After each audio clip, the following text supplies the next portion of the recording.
Alright friend, बहुत ज़्यादा दोस्तों के मेरे पास मैसेज आए हैं और ये कह रहे हैं कि उन लोगों को जो एंकल क्लिकिंग है या फिर एंकल की जो पेन है वो स्टार्ट हो जाती है, जिससे उनसे खड़ा होना या फिर ज़्यादा देर बैठना या फिर ज़्यादा देर खड़े होकर रहना मुश्किल हो जाता है। तो आप मेरे हाथ में ये बॉल देख रहे होंगे, इसकी मदद से हम एक पॉस्चर परफॉर्म करने लगे हैं। इसकी कंप्लीट वीडियो तो आपको यूट्यूब चैनल योगा भी THB में मिल जाएगी, लेकिन मैं यहाँ पर आपको एक पॉस्चर करके परफॉर्म करने,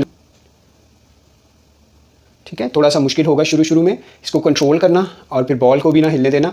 आहिस्ता आहिस्ता आप देखिएगा, आप अपने बाकी जिस्म को रिलैक्स रखिएगा। आप इसको 3 से 5 दफ़ा कर सकते हैं। और फिर इसी तरीके से अगर आपके लेफ्ट साइड पे ये प्रॉब्लम है तो लेफ्ट साइड पे भी आप सेम इसी तरीके से इसको परफॉर्म कर सकते हैं, ठीक है, इसी पोजीशन में ऐसे, ठीक है। सो आपकी जितनी मूवमेंट होगी, मोबिलिटी होगी आपके इस एरिया में होगी, इस एरिया में होगी। आप अर्थराइटिस से भी अपने आप को बचा सकते हैं। अगर आप चाहते हैं कि आपको इस अर्थराइटिस का प्रॉब्लम ना हो तो आप वैसे भी इसको दिन में 3 दफ़ा कर सकते हैं या 1-1 मिनट के लिए आप परफॉर्म कर सकते हैं। आप देखिएगा आपको कितनी जल्दी से फ़र्क आना महसूस शुरू हो जाएगा। Thank you very much for watching the video. और ये इन्फॉर्मेशन दूसरों तक ज़रूर शेयर कीजिए।